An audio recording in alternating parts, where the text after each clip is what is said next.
नमस्कार दर्शक बंधु आपण समस्त को ओडिशा तंत्रज्ञान को हार्दिक स्वागत। आज वीडियो रे अष्टधातु दुर्गा कवच विषय अल्प किसी कहवाक चाहूँगी। साधना पाई तो सामग्री प्राण प्रतिष्ठा सिद्ध करी अनेक थर देइछि, अनेक थर मध्य काम करा जाइछि, किंतु बहुत कम समय एमिति थाए जेतेबेले ओडिशा तंत्रज्ञान चैनल रो सब्सक्राइबर मानक पई मु किछि विशेष जिनिस बनाए। प्राय 1.5 वर्ष तले किंबा 2 वर्ष तले मोर एक्जाक्टली मन पड़ुनी सेमती ताबिज बनई चंद्रग्रहण समय जहाँ कि मागणार 100 जन लोक दि जाइथिला। एई थर चंद्रग्रहण पूर्व सेमती किछि सब्सक्राइबर कहले कि डेउरिया ताबिज छुआछुती हो जाउछि, एमिति किछि जिनिस दियंतु जहाँकि लाइफ टाइम काम करिवो, लाइफ टाइम काम रे आसीबो, केबे भी छुआछुती हबनी कि खाद्यर कौनसी बारण रहिबनी। मद मांस आइंस नॉनभेज आप जहाँ खाऊँ खातु किसी जमी बारण रही कि सीटा मारा हेनी। कौटि ना कौटि से चिंताधारा मत बेसी आश्चर्यान्वित करा नुहे। यहाँ गोटे कॉमन जिनस मु अनुभव कली जे आजिर समय प्रत्येक मनीषर निजस्व आवश्यकता अच्छी। आमे वर्तमान जो समाज रे रोचे केतेबेले कौन कौटी क्या सह मिशुचे कौन खाऊचे तार किसी ठिकाना नहीं। कौटि ना कौटि पान बीड़ी सिगारेट गुटका किंबा अन्यान्य निशा द्रव्य बेले बेले मनीष परिस्थिति पड़िकी हो बाध्य होकरी हो किंबा तार जो आदत लगी जाए अभ्यास हो जाए सेटा को लेकिन हो से खाईदिए, जद्वारा किछि मात्रा रे डेउरियार शक्ति क्षीण हो जाए, ताबिज मारा हो जाए किंबा मेडिकल रू फेरुथिबा लोक को छुईदेले भी ताबिज काम करने बंद कर दिए। नचेत निज घरे जदि कहार पीरियडिकल साइकल चली थाए तेबे ताकू भी छुआछुती करदे छुआ हो जाए, ताबिज काम करने बंद करदे। तेबे यार गोटे किसी स्थायी सल्यूशन बाहर आवश्यक बोली से माने जनइले मते। ताको कथाटा भी ठीक थिला। मोर मने पड़िला जे आम गुरुदेव देइथिले विषा जंत्र विद्या। आम गुरु श्रीमाली जी गोटे एमिति विद्या देइथिले जहाँ कहते विषा जंत्र विद्या। तंत्रशास्त्र मानक माया जंत्र, ब्रह्म जंत्र, अनंत जंत्र, नवग्रह जंत्र, चौतीसा जंत्र, पंचदशी जंत्र, विषा जंत्र इत्यादि भारी फेमस, बहुत फेमस एगुड़ाक। आ सबुठ बड़ कथा हूँ जंत्र विद्या एते प्रभावी जे या जी व्यवहार करिछि केवल से ही जानी। जदि आपण हिंदी रो फेमस एस्ट्रोलॉजर मान को फॉलो करती तेबे पाइबे ऑथेंटिक इनफॉरमेशन दौथुवा किछि विज्ञ लोक जेमिति कि गुरुदेव श्री सुरेश श्रीमाली जी, नर्मदेश्वर शास्त्री, पंडित हरिशंकर, शैलेंद्र पांडे, पंडित आनंद पाठक ये माने समस्ते विषा जंत्र उपरे वीडियो बनई। एमाने तो आजिर एस्ट्रोलॉजर पंडित जदि एंशिएंट स्क्रिप्ट अर्थात पुरातन तांत्रिक ग्रंथ गुड़ी को देखिए तेबे शारदा तिलक, मंत्र महोदधि, मंत्र महारणव एवं किछि कारिका ग्रंथ गुड़िक भी विषा जंत्र गुप्त रहस्य यार निर्माण विधि तथा सिद्ध करिवार विधि रही। केवल सेतिकी नुहे, जेते भी बड़ बड़ तांत्रिक होइछन्ति प्राय समस्ते विषा जंत्र सह भल भाव परिचित। विषा जंत्र 3 प्रकार अच्छी। गोटे अच्छी दुर्गा विषा जंत्र, आ गोटे लक्ष्मी विषा जंत्र, आ गोटे कुबेर विषा जंत्र। 3टार प्रयोग और निर्माण विधि अलग अलग। जेतेबेले सब्सक्राइबर माने कहले कि किछि एमिति जिनिस दरकार जहाँकि केबे भी छुआ हबनी। साधारणतः छुआ धातु आ अधातु हुए। मो निज अनुभव कहूँ कि सुना केबे छुआ हुए, तेणु सुनार तैयारी ताबिज पिंधिबा द्वारा कदापि छुआ हबनी। किंतु सुना समस्त अफोर्ड करि परिबेनी, कौन करा जीवो? तार अल्टरनेटिव होची अष्टधातु। अष्टधातु कौन? स्वर्ण अर्थात सुना, रजत अर्थात चांदी बा रूपा, ताम्र अर्थात तंबा, सीसा, दस्ता, टीन, लुहा, पारा। सुना, रूपा, तंबा, सीसा, दस्ता, टीन, लुहा, पारा, ये जो 8टा जिनस, ये 8टा जिनस मिसिले ସେ ହୁଏ ଅଷ୍ଟଧାତୁ। ଅଷ୍ଟଧାତୁକୁ ବନେଇକିରି ତା ଉପରେ ବିଶା ଯନ୍ତ୍ରକୁ ଅଙ୍କାଗଲା। ତାପରେ ଠିକ୍ ଚନ୍ଦ୍ରଗ୍ରହଣର କିଛି ଦିନ ପୂର୍ବରୁ ହିଁ ଅଷ୍ଟଧାତୁ ଶୋଧନ କରାଗଲା ଆଉ ତାକୁ ପ୍ରାଣ ପ୍ରତିଷ୍ଠା କରାଗଲା।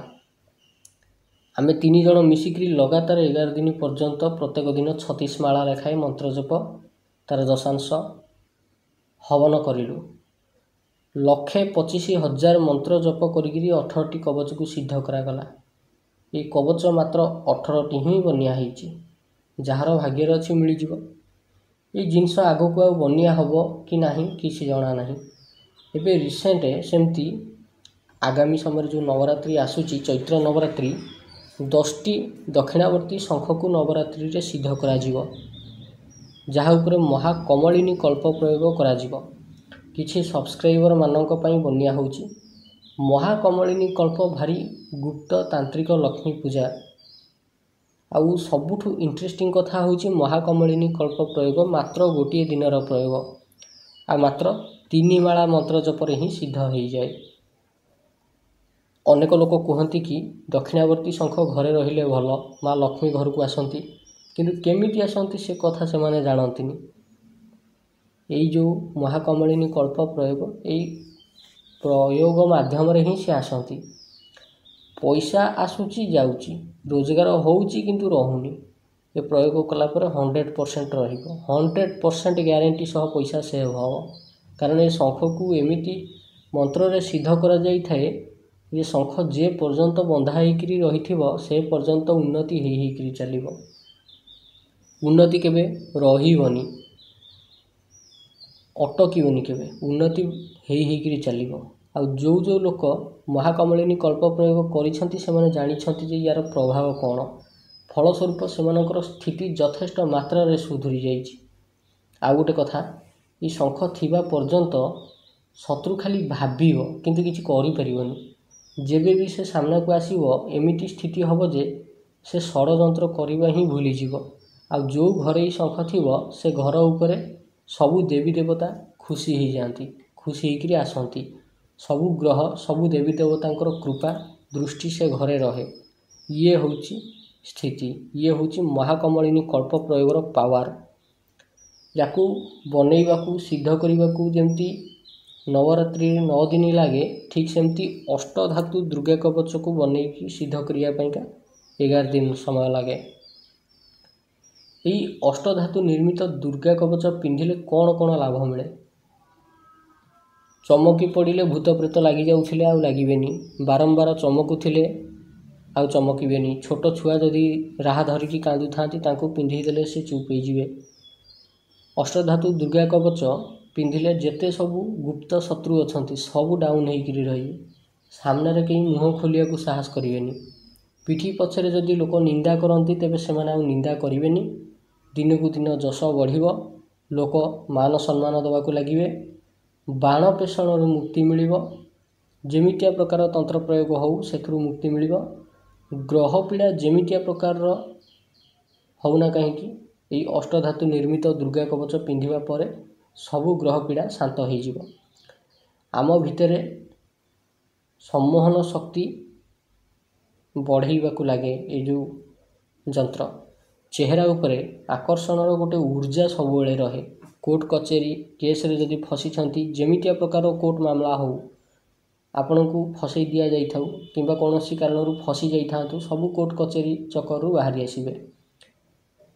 ମନେକର ଆପଣଙ୍କ ନାଁରେ କିଏ ଫେକ୍ କେସ୍ କରିଦେଇଛି, ଶତ୍ରୁପକ୍ଷ ଲୋକ କିଛି ଦିନ ଭିତରେ ଦେଖିବେ ଅଟୋମେଟିକ୍ କମ୍ପ୍ରମାଇଜ୍ କରିଦେବ।